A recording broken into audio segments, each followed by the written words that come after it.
Bismillahirrahmanirrahim. Assalamualaikum warahmatullahi wabarakatuh.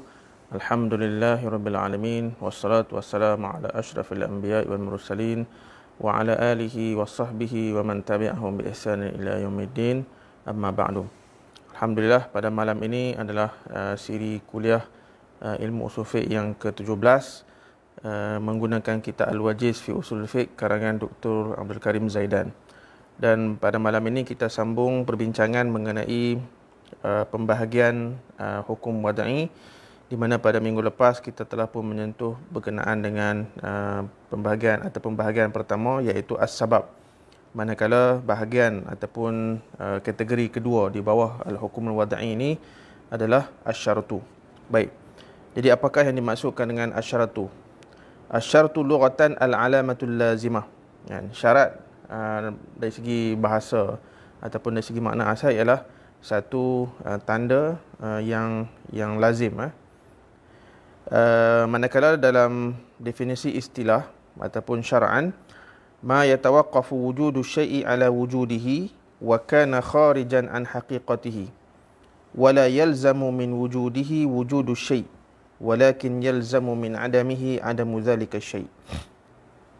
Maksudnya yang dimaksudkan dengan syarat ialah apa yang terhenti sesuatu perkara di atas kewujudannya, tetapi ia bukanlah satu juzuk ataupun sebahagian daripada perkara tersebut, dan tidak semestinya apabila wujudnya syarat akan wujudnya sesuatu perkara, tetapi apabila ketiadaan syarat maka perkara tersebut tidak akan berlaku. Jadi contoh dia macam ni, untuk kita lebih faham. Syarat ni dia berbeza dengan as-sabab yang kita bincang pada minggu lepas, di mana as-sabab kalau berlaku sebab maka akan berlakulah hukum. Kalau tidak berlaku sebab tidaklah ada hukum. Tetapi kalau syarat pula dia berbeza. Syarat ni kalau tak ada syarat maka tak adalah hukum. Tetapi tidak semestinya kalau ada syarat, berlakunya syarat itu akan berlaku hukum. Okey, sebagai contoh, kita katakan bahawa contoh macam berwuduk. Berwuduk adalah syarat untuk mengerjakan solat. Jadi kalau kita katakan syarat itu wuduk itu adalah syarat kepada sahnya solat, jadi bila kita kata wujudu syarti laisa laziman wujudu al-hukmi, tak semestinya bila kita berwuduk kita kena solat. Sedangkan wuduk itu adalah syarat kepada solat kan. Tetapi tidak semestinya berlaku syarat, berlaku wuduk itu kita kena semayang. Namun kalau untuk semayang pasti kita perlukan kepada wuduk. Sebab itu kalau tidak ada wuduk maka tidak sahlah solat kita. Sebab itulah kita panggil adamu syarti adamul hukmi. Tidak ada syarat maka tidaklah berlaku hukum. Tetapi wujudu syarti la yalzam min wujudi al-hukmi. Itu beza dia. Tidak semestinya bila berlaku syarat itu akan berlakulah hukum. Baik. Wal muradu biwujudi syai', yang dimaksudkan dengan wujudnya suatu perkara ataupun suatu hukum itu ialah wujud perkara itu dari segi maksud syarak, kan, allazi tatarattabu alaihi atharuhu syar'iyyah, yang di mana berlakulah kesan-kesan syar'i dari perkara tersebut. Contoh macam tadi kita bagi al-wudu' lis-solah. Kemudian hudurus syahidan li'aqdin nikah, kan, disyaratkan adanya kehadiran dua saksi untuk akad nikah, kan. Jadi mengikut pandangan khilaf dalam kalangan ulama lah. Baik. Fal wudu' syaratun li wujudis solat asy-syar'iyyah. Wudu' itu adalah syarat wujudnya ataupun sahnya solat, kan. Yang mana bila berlaku syarat tersebut maka akan berlakulah kesan iaitu sahnya solat tersebut. Okey. Tetapi wuduk ini dia bukan satu juzuk ataupun satu amalan ataupun satu bahagian daripada hakikat solat, kan? Itu beza antara syarat dan rukun yang kita akan sebut nanti, ya. Baik. Jadi waqad yujadul wudu wa la tujadus solah. Kadang-kadang berlaku kita ambil wuduk tetapi tidak mesti ataupun tidak wajib untuk kita solat, sebab kadang-kadang kita ambil wuduk untuk apa? Untuk baca Quran. Untuk tawaf dan sebagainya, kan? Itu beza dia, kan? Sekali lagi kita ulang, dia punya kaedah dia mudah saja. Adamu syarti, adamul hukmi, kan? Tak berlaku syarat, maka tidak adalah hukum, kan? Tidak ada syarat, tidak ada hukum. Wujudu syarti, bila adanya syarat, berlakunya syarat itu, la yalzam min wujudil hukmi, tidak semestinya akan berlaku hukum. Baik. Okey, wa huduru syahidan fi aqdin nikah syaratun li wujudihi syar'i. Kehadiran saksi, kan, pada majlis akad nikah itu adalah syarat, kan, untuk sah pernikahan tersebut, kan. Kalau nak ikut dua orang saksi ni memang rukun, kan, rukun akad nikah, kan. Tetapi saksi itu kena hadir lah, ya, disyaratkan kena hadir, kan. Baik.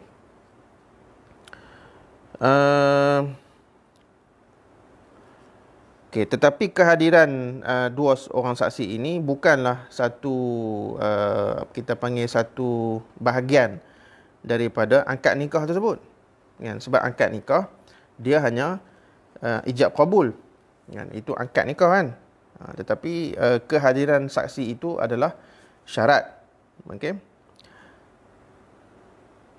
Dan tidak semestinya, contoh kalau kita melantik A dan B, kan. A dan B ni dia memang biasa jadi saksi. Jadi bila kewujudan A dengan B di satu-satu tempat tidak bererti akan berlaku akad nikah, kan. Tetapi akad nikah tidak akan sah tanpa kehadiran A dan B yang dilantik menjadi saksi. Itu kita kena faham. Baik. Kemudian apa beza asyartu wa ruknu? Okey, syarat dengan rukun, dan dari satu segi dia hampir sama maksudnya. Dari segi apa? Iaitu yatawaqqafu alaihi wujudu syai'i wujudan syar'iyyan. Di mana syarat dan rukun ini dia kena ada untuk menjadikan satu-satu perkara itu sah dari segi syarak, kan. Tetapi syarat dan rukun ini berbeza, di mana syarat adalah perkara yang amrun kharijun an haqiqati syai' wa mahiyatihi. Di mana syarat ini dia bukan satu bahagian, dia bukan sebahagian daripada perkara tersebut. Manakala rukun adalah juz'un min haqiqati syai' wa mahiyatihi. Manakala rukun adalah kita panggil salah satu bahagian ataupun satu juzuk daripada satu perkara. Contoh dia macam ni. Kalau kita katakan rukun solat dengan syarat solat, kan. Syarat-syarat solat ialah perkara-perkara yang wajib kita buat di luar solat, kan. Dan dia bukan satu kita panggil satu perbuatan dalam solat tu sendiri. Contoh macam wuduk. Wuduk kita ambil sebelum solat. Tutup aurat sebelum kita mulakan solat. Menghadap kiblat. Apa lagi? Menutup aurat dan sebagainya. Adapun rukun-rukun solat adalah yang bila sebut rukun, rukun adalah perkara-perkara ataupun perbuatan-perbuatan yang dalam perbuatan solat. Contoh macam bacaan Fatihah, rokok, sujud, tahiyat akhir dan sebagainya, kan. Itu beza dia. Dua-duanya wajib. Syarat wajib kita kena buat untuk sah solat, rukun pun wajib kita kena buat untuk sah solat. Cuma syarat adalah perbuatan di luar solat, manakala rukun adalah perbuatan yang dalam solat kita. Okey.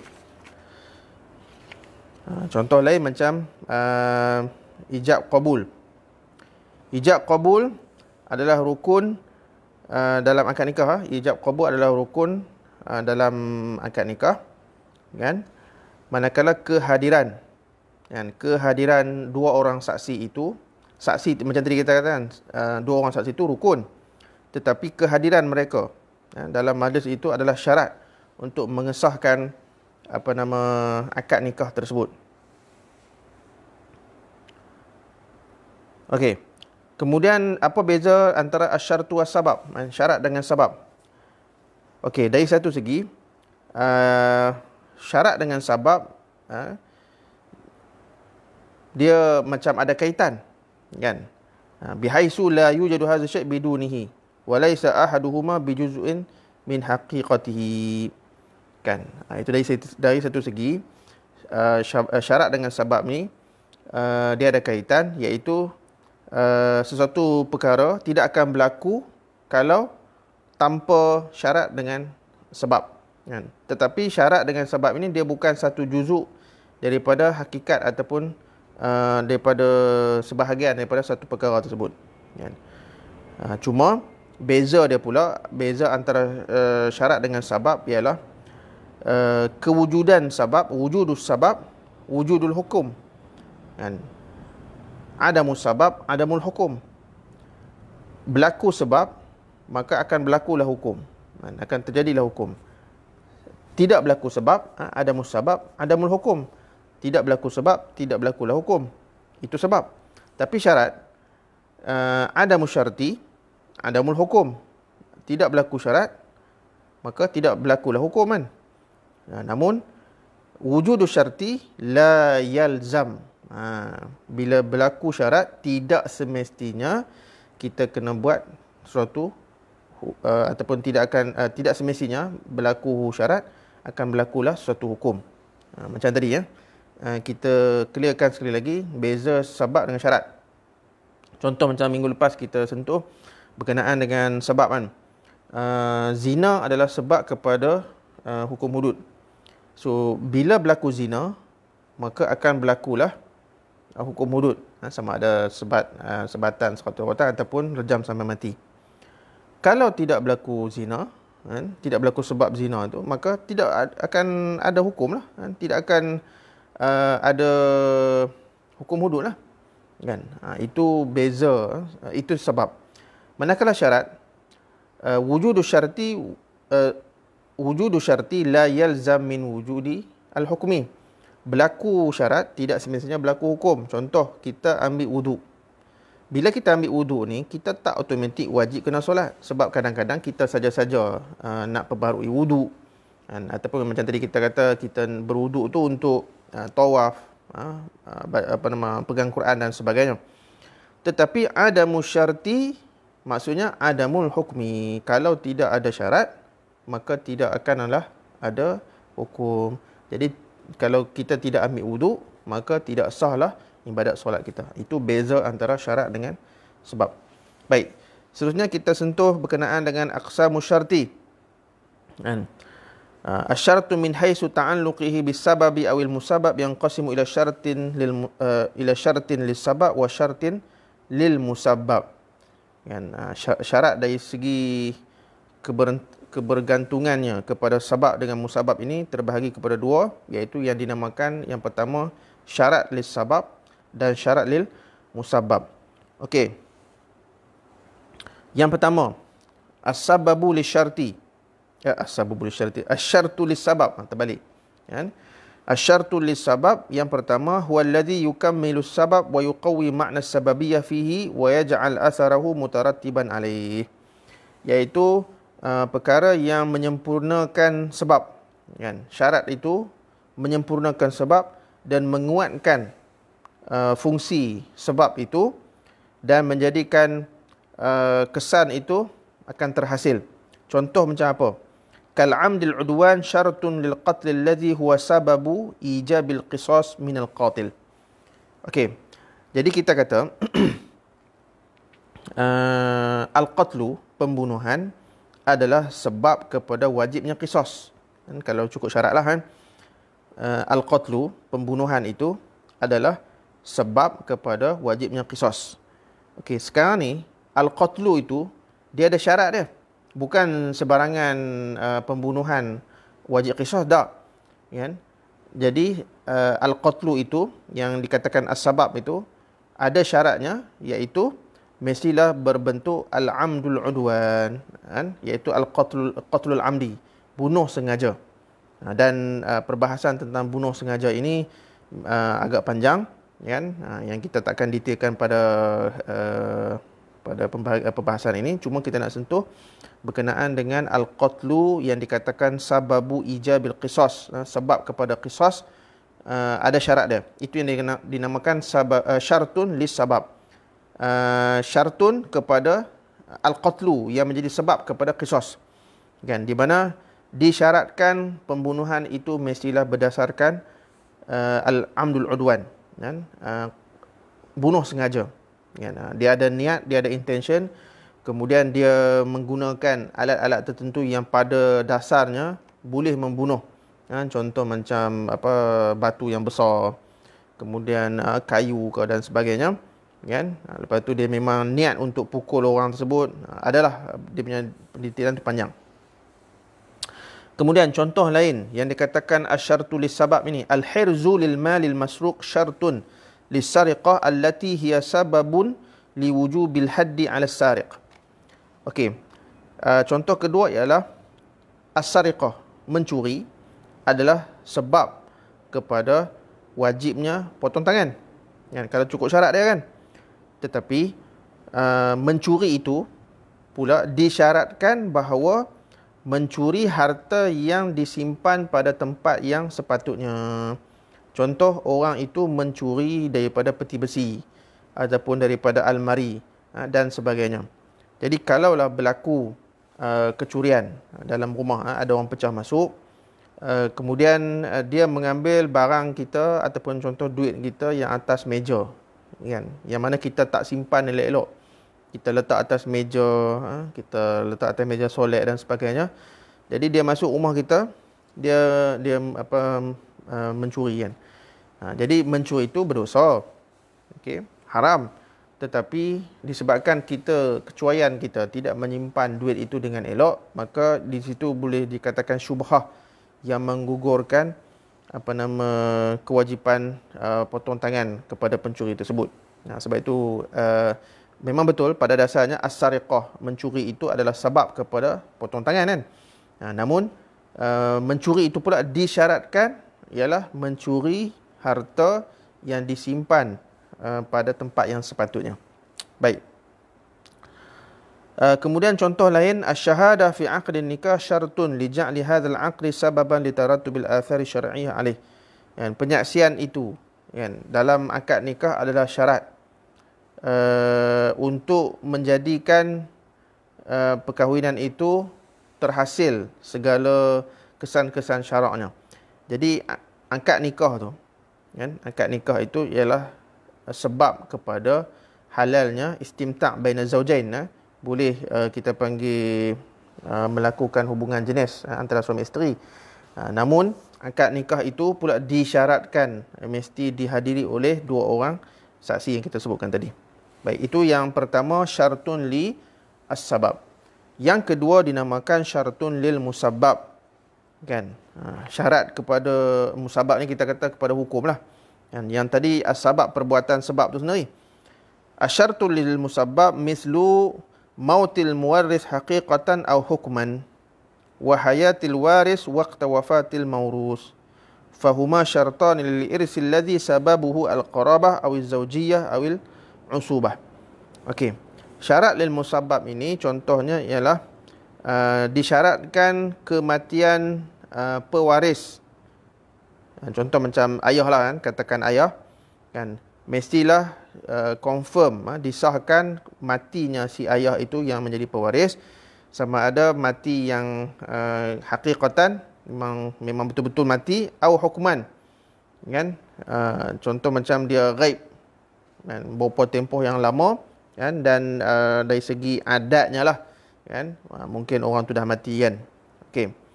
Dan juga disyaratkan mestilah orang yang menerima waris. Al-waris itu mestilah hidup ketika kematian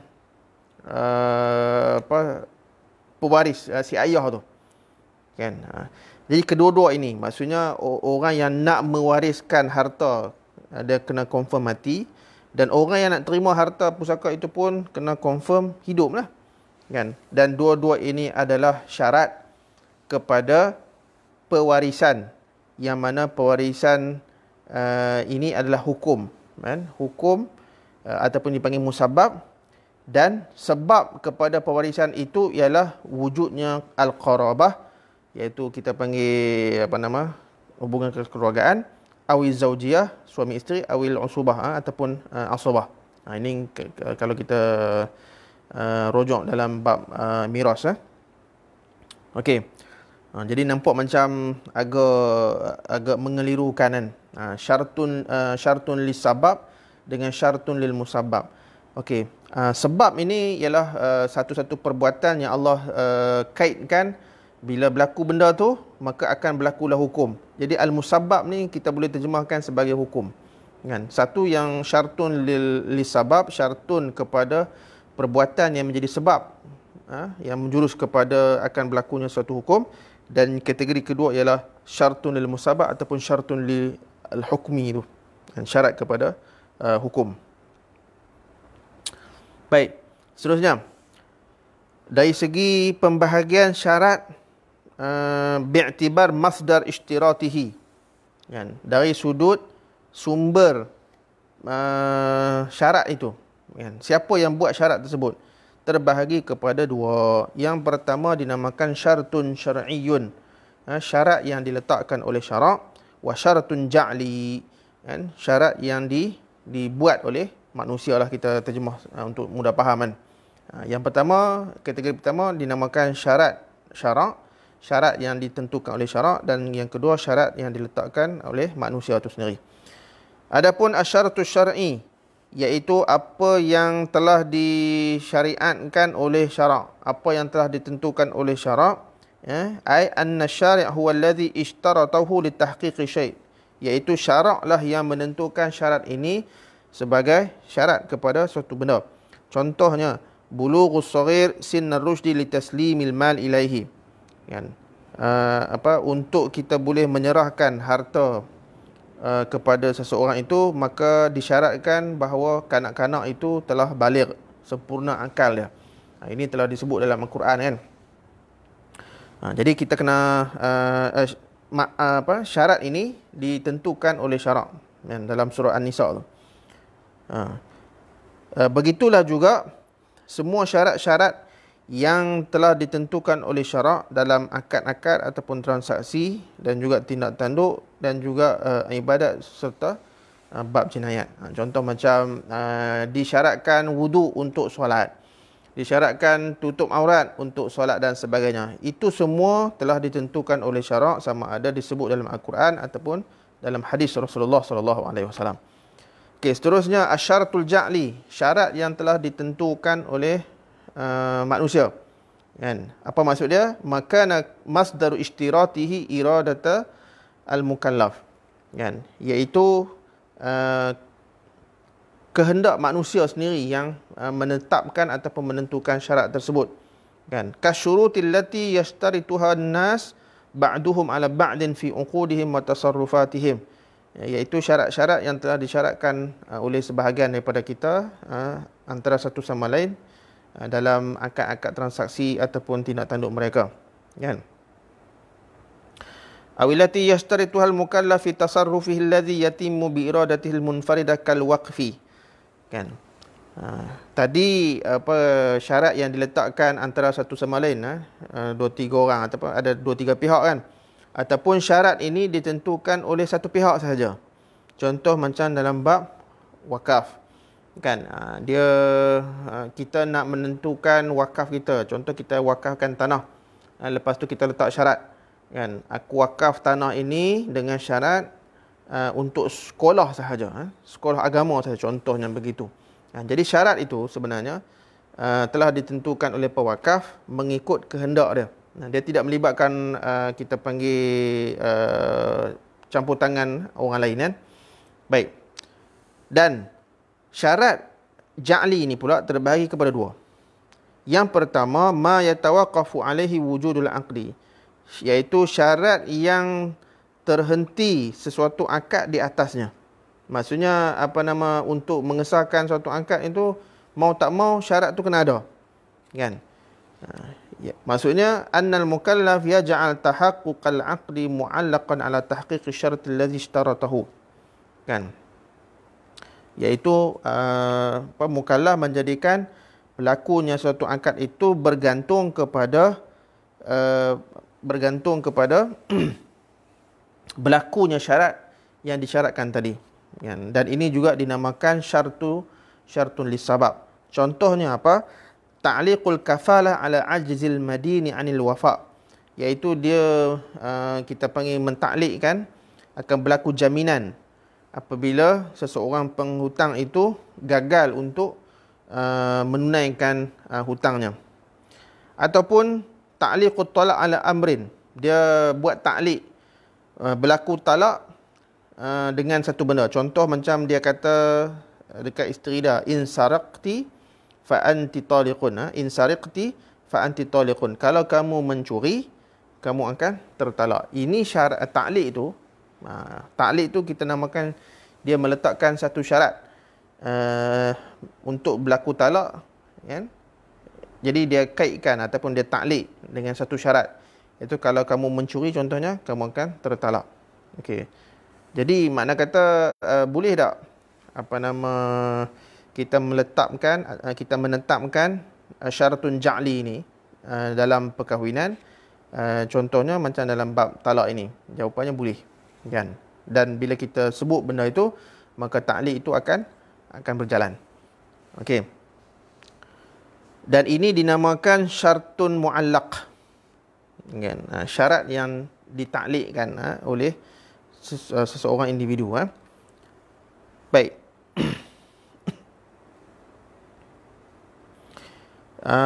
Yang kedua, asyaratul muqtarin bil aqdi. Yang tadi, yang pertama, satu akad itu bergantung kepada syarat tersebut. Kan? Yang kedua, asyaratul muqtarin bil aqdi. Syarat yang datang seiring dengan satu akad. Contohnya an-nikahu bisyarti alla yukhrija zawju zawjatahu min baldatiha. Iaitu contohnya pernikahan, akad nikah dengan syarat. Ini yang ramai orang buat ni. Kan? Bila buat akad nikah, dia letak syarat tambahan, iaitu tidak boleh seseorang suami itu mengeluarkan isteri itu daripada kampung asal dia. Ataupun setengah orang kata kalau nak kahwin dengan aku boleh, kan? Tapi kena syarat, ataupun dengan syarat tak boleh kahwin dua, contohnya. Ataupun boleh kahwin dengan aku dengan syarat bagi tiap-tiap bulan 8,000, contohnya, kan? Jadi syarat-syarat tambahan yang diletakkan oleh isteri ke ataupun keluarga si isteri ke dan sebagainya boleh ataupun tidak, kan? Okey, untuk menjawab persoalan ini sebenarnya ada khilaf, ada persisian pandangan para fuqaha, di mana secara ringkasnya ada fuqaha, ada ulama kita yang mengatakan bahawa syarat-syarat tambahan itu tidak sah, kan? Tapi akad nikah tu sah, cuma syarat tambahan tu terbatal. Tetapi ada juga yang mengatakan bahawa syarat yang tambahan itu selagi mana tidak bertentangan dengan prinsip syarak yang lain, maka ia akan diterima. Kan? Contoh macam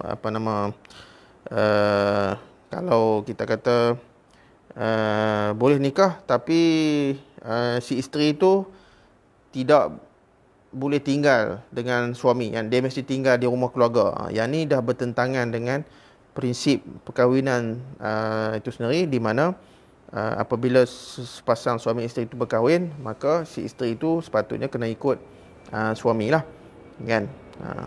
Tapi kalau syarat-syarat tambahan itu yang tadi kita katakan bahawa para ulama kita secara ringkasnya mereka mendetailkan sama ada syarat itu boleh diterima ataupun tidak, bergantung kepada sejauh mana syarat tambahan itu bertentangan ataupun tidak dengan prinsip-prinsip syarak. Okey, jadi itu secara ringkas tajuk kita pada malam ini tentang asyartu yang dikategorikan di bawah al-hukmul wad'i. So kita alhamdulillah kita dah bahaskan tentang dua tajuk kategori di bawah al-hukmul wad'i. Yang pertama as-sababu dan yang kedua adalah asy-syartu, dan insya-Allah pada kuliah yang akan datang kita akan masuk kepada tajuk yang ketiga, al-mani'u, yang juga di bawah al-hukmul wad'i. So dengan itu aqulu qawli hadza wa astaghfirullah azim li wa lakum. Wassalamualaikum warahmatullahi wabarakatuh.